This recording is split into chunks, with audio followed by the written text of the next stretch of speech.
बार फिर कहा है कि वो युद्ध के लिए तैयार है। पाकिस्तान के गृह मंत्री ने कहा कि सिंधु जल समझौता रद्द होने का मतलब युद्ध है और पाकिस्तान इससे पीछे नहीं हटेगा। रावलपिंडी हेडक्वार्टर में भी भारत को लेकर लगातार मीटिंग चल रही है। जब से जनरल मुनीर को पता चला कि भारतीय सेना 3 मोर्चों पर युद्ध के लिए तैयार है, उनके कोर कमांडरों में हड़कंप मचा हुआ है। देखिए रिपोर्ट।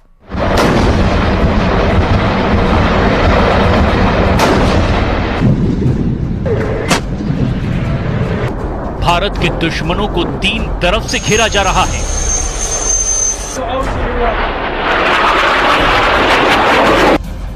पाकिस्तानी सेना को पता है कि उसे बहुत बड़ा सरप्राइज मिलने वाला है।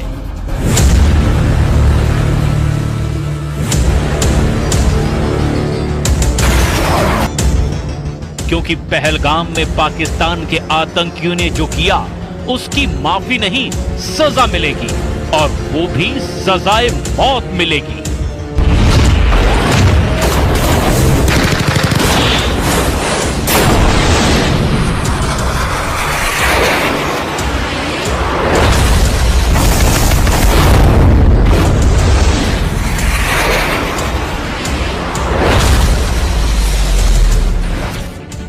कुपवाड़ा के पास एलओसी पर पाकिस्तान ने गोलीबारी की और इसका उसे जवाब भी दिया जा चुका है।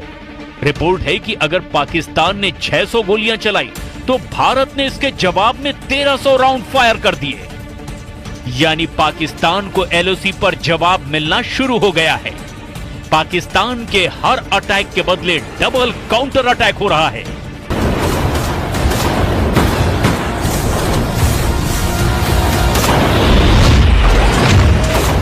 जमीन पर हो रहे एक्शन के बाद अब आसमान और समंदर में भारत के तेवर देख लीजिए, क्योंकि पहलगाम में हुए आतंकी हमले ने श्रीनगर और पठानकोट से लेकर अरब सागर तक बड़ा जाल बिछाना शुरू कर दिया है।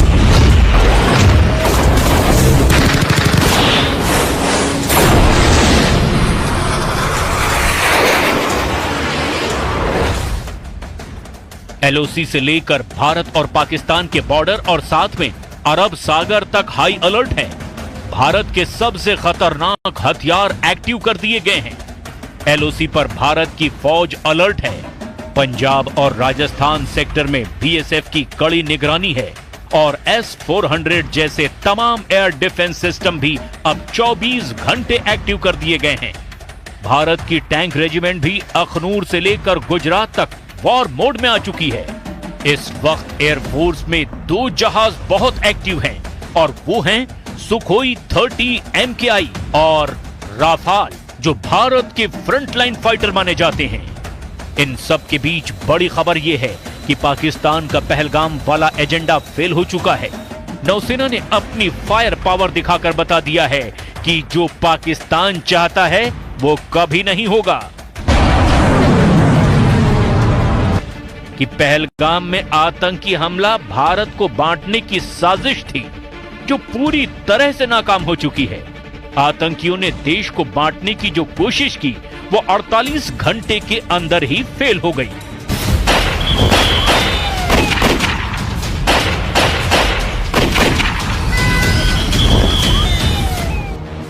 पहलगाम में धर्म पूछकर हत्या करना साफ साफ भारत को सांप्रदायिक रूप से बांटने की कोशिश है और आतंकियों के जरिए पाकिस्तान की रची गई इस साजिश को सीधे सीधे भारतीय नौसेना ने मुंहतोड़ जवाब दिया है।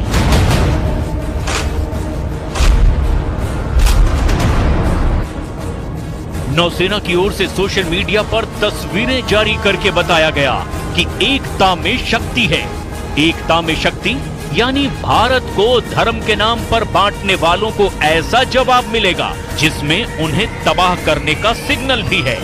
इस तस्वीर में 5 डिस्ट्रॉयर हैं, 3 हैं विशाखापट्टनम क्लास और 2 हैं कोलकाता क्लास। ये दोनों तरह के डिस्ट्रॉयर भारतीय नौसेना के सबसे खतरनाक जंगी जहाज माने जाते हैं।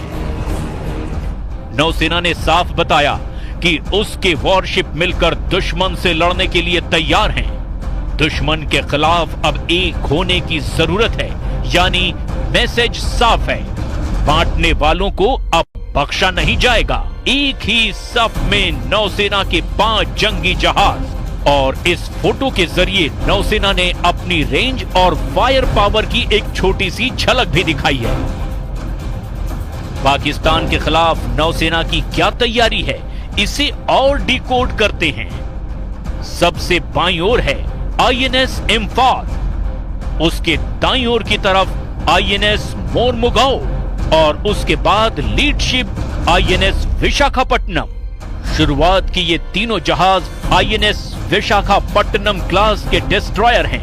आईएनएस विशाखापट्टनम के दाईं तरफ है कोलकाता क्लास के आईएनएस चेन्नई और आईएनएस कोच्चि। इन्हीं में से एक यानी विशाखापट्टनम क्लास के जहाज आईएनएस सूरत की फायर पावर का भारत ट्रेलर दिखा चुका है। पहलगाम में हुए आतंकी हमले के 48 घंटे के अंदर ही भारत ने सिग्नल दे दिया था कि वो पाकिस्तान के साथ क्या कर सकता है।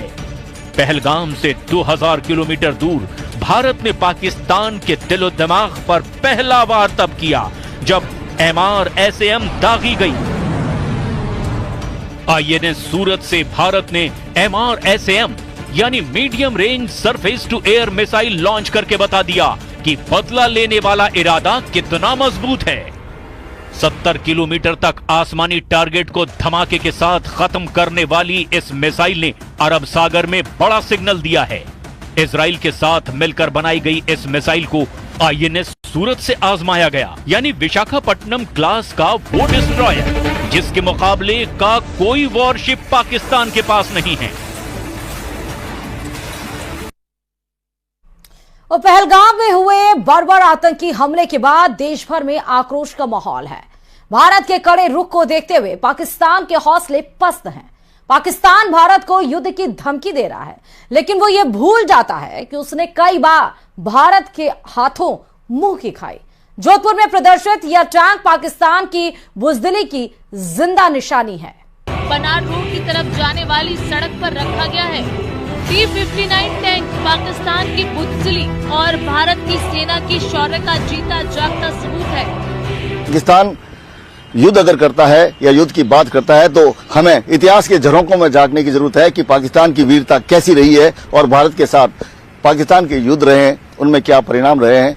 हर युद्ध पाकिस्तान हारा है। आप मेरे पीछे देख सकते हैं, ये एक पाकिस्तानी टैंक है जो 1971 युद्ध के दौरान बुजदिल पाकिस्तान लड़ने आया था भारत से, लेकिन अपने हथियार ही छोड़कर चला गया। और वो हथियार छोड़ के जब भागा तो इन हथियारों को अलग अलग शहरों में प्रदर्शित किया गया। ये पैटर्न टैंक है। तत्कालीन समय में सबसे अत्याधुनिक टैंक जो कहे जाते थे, ये टैंक लेकर पाकिस्तान 1971 के युद्ध में जो मैदान में उतरा था, युद्ध के मैदान में। दरअसल इन टैंक को जोधपुर में लाने का श्रेय सलोड़ी निवासी जोराराम बिश्नोई को जाता है, जिन्होंने 1971 में पाकिस्तान सेना के 10 T-59 टैंक को अपने ट्रैक्टर की मदद से 13 दिन के अंदर युद्ध क्षेत्र से जोधपुर तक पहुंचाया था। युद्ध के बाद इन टैंकों को अलग अलग उद्देश्यों के लिए इस्तेमाल किया गया, जबकि कुछ को सैन्य संग्रहालयों में प्रदर्शित किया गया ताकि लोग युद्ध की स्मृति और भारतीय सैनिकों की बहादुरी को याद रख सके, जो 1971 के युद्ध में पाकिस्तान से जीते गए थे। ये टैंक उस युद्ध में भारतीय सेना की विजय का प्रतीक है। हाँ, बस 1971 में ये छोड़ के चले गए थे। वो कुछ नहीं, गिद्दड़ बम के है, उससे कुछ नहीं होने वाला है। इंडियन एयरफोर्स बहुत पावरफुल है अभी के टाइम में, विश्व गुरु है भारत, तो वैसे कुछ नहीं है, गिद्दड़ बम के है। साल 1971 में पाकिस्तान के पास सबसे उन्नत तकनीक के पैटर्न टैंक थे, जिसके दम पर वो।